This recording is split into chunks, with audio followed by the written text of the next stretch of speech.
Hai semuanya, nama aku Ines. Hari ini aku mau cerita sama kalian tentang pengalaman aku sebagai salah satu pejuang COVID-19. Dan ini aku di sela-sela acara Tahun Baru Imlek. Oh iya, aku mau ucapin selamat merayakan Hari Tahun Baru Imlek buat kalian semua yang merayakan. Oke, kenapa aku bikin video ini? Mungkin akan ada pertanyaan, kan udah banyak Ci yang bikin video kayak gini, kan vaksin udah ada Ci, bahkan sampai ada yang udah memprediksikan di Mei COVID-19 itu udah selesai gitu. Aku punya beberapa alasannya sih sebenarnya. Alasan yang pertama ini untuk sebagai kenang-kenangan aku gitu. Jadi aku diingatkan gitu kalau lihat video ini, oh aku pernah ditegur sampai seperti ini gitu, terkonfirmasi positif COVID-19. Terus alasan yang kedua, vaksin emang udah ada, tapi aku jujur sih, aku masih melihat perkembangan si vaksin itu di Indonesia itu seperti apa, baru aku mau vaksin, karena emang kan banyak pro dan kontranya ya dengan si vaksin ini gitu. Untuk masyarakat luas, sepengetahuan aku butuh waktu 1,5 tahun, dan kita nggak tahu ya panjangnya 1,5 tahun itu akan seperti apa. Mudah-mudahan bisa ditekan penyebarannya, tapi sekarang yang aku tahu penyebarannya itu di 1:50, which is itu udah kayak susah gitu untuk dihindarin gitu. Aku berniat bikin video ini supaya teman-teman yang mungkin mengalami hal yang sama seperti aku, terinfeksi COVID-19 dan nggak tahu harus gimana. Nah, sebenarnya aku bikin video ini ya untuk kalian-kalian yang kebingungan seperti aku waktu pertama kali. Ya, aku berharap video ini bisa membantu gitu. Terus itu yang kedua. Yang ketiga, baru juga berharap sekali di Mei ini semuanya udah selesai gitu. Tapi kita nggak tahu ya, kita boleh berharap, kita boleh berencana, tapi tetap Tuhan yang menentukan semuanya. Ya kita berdoa aja semoga pandemi ini segera berakhir. Oke, aku bikin video ini juga untuk merangkum sekian banyak DM, sekian banyak pertanyaan yang datang ke aku ketika aku posting aku positif COVID-19 loh. Dan itu adalah satu hal yang aku syukuri, karena aku emang menerima memang keadaan aku saat itu, dan emang nge-share juga ke temen-temen supaya ya mereka juga tahu aku terinfeksi, dan aku mengharapkan mereka lebih berhati-hati gitu kan. Tapi ternyata di luar dugaan banyak banget yang nanya seputar gimana, apa gejalanya dan sebagainya. Terus ada juga banyak yang share Ci minum A, minum B, minum C gitu. Ada juga yang share perlu ke rumah sakit nggak, kalau perlu ke rumah sakit nanti gue bantu urusin. Ada banyak banget yang kayak gitu. Aku bersyukur sekali teman-teman semua, kerabat, saudara, semua sebegitu care-nya sama saya dan keluarga. Terima kasih ya. Oke, jadi aku cerita dulu. Pertama aku tahu aku positif itu sebenarnya tanggal 19 Januari.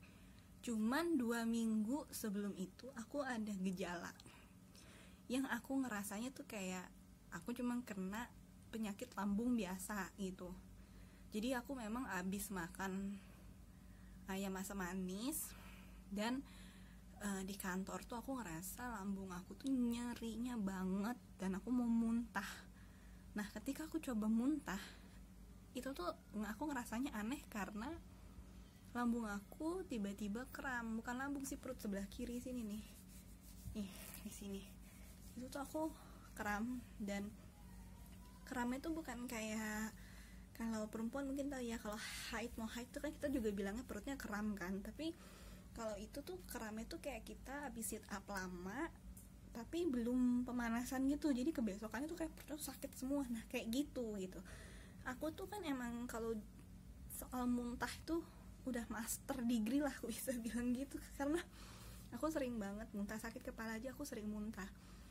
Terus hamil anak-anak aku morning sicknya parah muntah, dan aku gak pernah ngalamin yang namanya kram sampai segitunya. Dan aku ke dokter didiagnosanya gastritis, jadi cuman penyakit lambung biasa. Oke, next 2 minggu setelahnya aku ada perjalanan ke gudang di sekitar Cakung waktu itu.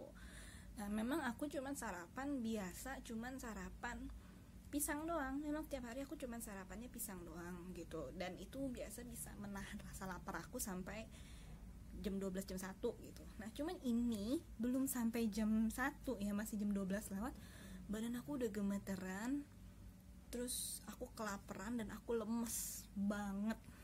Itu juga aku udah mulai aneh, kok badannya kayak gini gitu. Dan aku makan, aku udah membaik lagi, cuman kepalaku sakit. Nah, terus sorenya aku dijemput suami, dan kebetulan suamiku juga sakit gitu. Jadi di hari Senin itu dia jemput aku, dia bilang dia udah mulai membaik tapi minta tolong dikerokin.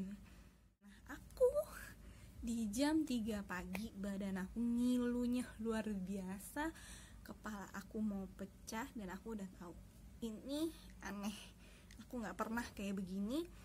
Dan siang itu jam 10 aku bilang ke suamiku, aku telepon dia, kebetulan masuk kantor, karena emang sebelum ke kantor udah rapid dan rapidnya negatif, jadi dia pede tuh ya, dia masuk ke kantor. Tapi begitu sampai aku telepon, Pi pulang, aku nggak sanggup nyetir sendiri, aku mau antigen.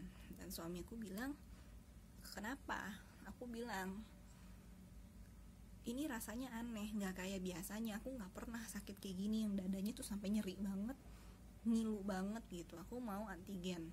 Dan dia pulang, hasil antigennya 19 Januari 2021 reaktif. Oke, sekarang aku mau ngejelasin nih, ada beberapa yang nanya, ini banyak banget di DM yang nanya, Cici kenanya kapan, terus Cici kenanya dari siapa. Ini yang aku agak sulit menjawab ya, kalau ditanya kenanya kapan dan kenanya dari siapa, karena kita juga nggak tahu. Aku sendiri udah seprotek itu sama diri dan keluarga aku yang lain gitu, tapi ternyata kita masih diberi kesempatan untuk nyicipin, untuk kenalan sama si COVID-19 ini. Jadi kalau kemarin kita PCR, dari semua PCR itu dijelasin sama orang labnya, memang yang terlama, yang terinfeksi duluan itu yang CT-nya lebih tinggi. Jadi kayak aku kan CT-nya 15, suamiku CT-nya 23, ibu cuci gosokku CT-nya 25, mamiku CT 19, papiku CT 20, which is yang paling besar itu kan yang ibu cuci gosok pulang hari aku itu. Tapi aku nggak mau ngejudge kalau dia yang menularkan ke kita, karena kita juga nggak tahu, bisa jadi aku dari kantor bawa virus itu, dan kebetulan si mbak cuci gosokku ini lagi nggak kuat, nggak fit, jadi dia terpapar duluan baru kenanya ke kita, itu juga bisa gitu. Jadi kalau ditanya siapa yang menularkan, dari mana virus itu, aku juga nggak bisa menjawab. Oke, yang kedua, apa yang harus kita lakukan kalau kita terkonfirmasi positif? Intinya, kalau kita terkonfirmasi positif, kita nggak boleh yang namanya drop down ataupun panik.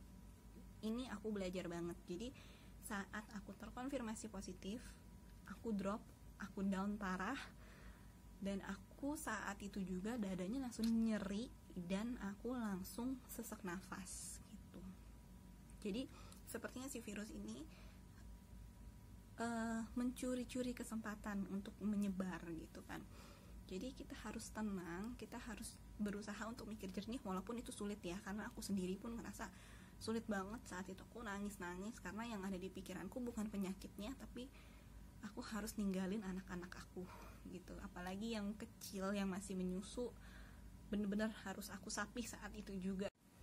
Oke, cuman kalau ditanya apa yang harus kita lakukan pertama saat kita terkonfirmasi, ya aku akan menjawab dengan lantang, kita harus tenang, gak boleh panik. Setelah itu baru kita cari-cari informasi, entah itu dari teman-teman yang udah pernah jadi pejuang COVID, dari teman-teman, dari keluarga gitu, atau searching-searching di Google juga boleh, cari-cari di YouTube kita harus ngapain gitu. Aku balik lagi. Ini aku baru selesai acara Imlekan, dan sekarang aku di kamar anakku yang gede.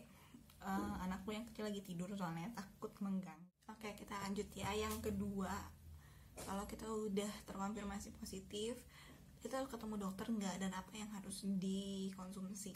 Sebenarnya kalau aku kemarin aku nggak ke dokter, aku cuman bawa papiku ketemu internis karena papi ada penyakit bawaan gitu. Kalau aku kemarin ini begitu tahu aku positif dan panik dong, dan kerabatku ini temen nyokap dia langsung hubungin kita dan bilang jangan panik, om kirimkan obat-obatan sekarang gitu. Dan obat-obatan yang dia minum itu ada beberapa macam jenisnya, dan aku beli sepaketnya itu 400.000 sih seingat aku. Ada vitamin C, vitamin D, antivirus, antibiotik, dan juga imun booster kayaknya ya. Lianhua itu kalau nggak salah vitamin atau imun booster gitu. Aku dikasih sepaket obat itu. Oh, sama ada obat kumur yang betadine biru. Oke, lalu nyari dokter nggak? Iya, aku nyari dokter, tapi aku konsultasinya by WA. Konsultasi ke dokter kenalanku. Aku punya temen dokter, terus nyokap juga ada kenalan dokter temennya, dan kita juga ada konsultasi ke dokter umum klinik, dan dokternya baik banget, namanya dokter Susan. Dia yang ngarahin aku banget juga waktu aku baru pertama kali terkonfirmasi dan bingung harus gimana, terutama berkaitan sama anak-anak aku gitu. Oke. Udah berantakan. Oke, selanjutnya yang ketiga, apa yang dikonsumsi Ci selama isoman? Aku isoman itu konsumsinya apa ya? Konsumsi obat-obatan kayak aku bilang pertama kali kan aku udah dikasih sepaket obat-obatan sama kenalanku, dan aku udah nanya nih sama dokter-dokter, dan dokter-dokter udah approve semua obat-obatan ini. Jadi ya kita konsumsi. Cuman papiku aja yang obatnya itu diganti dan ada yang ditambahin gitu. Yang aku minum itu pertama Fluvir. Fluvir itu antivirus, itu cuman boleh 5 hari. Jadi kita minumnya itu sehari 2 kali gitu. Cuman kalau aku juga cuman di aku lagi-lagi Fluvir itu agak keras gitu dan membuat lambungku bergejolak, jadi aku minum sehari sekali gitu. Jadi intinya sih kalau aku minum 1 box itu harus habis gitu. Dan papiku ditambahin jadi 1 box isinya 10 ya, papiku ditambahin jadi 14 tablet karena emang maksimal 7 hari katanya. Lalu automisin juga 7 hari, 1 strip 7 tablet sehari. Sisanya vitamin-vitamin ya, kayak vitamin C nya aku dikasih Ultraway, sekali minum itu 2 tablet, dia kayak soft kapsul gitu. Dan juga vitamin D 5000 IU.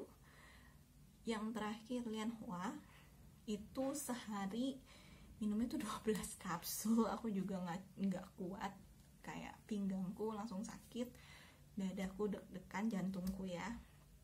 Terus jadi aku cuma separohnya, aku sehari cuma minum 6.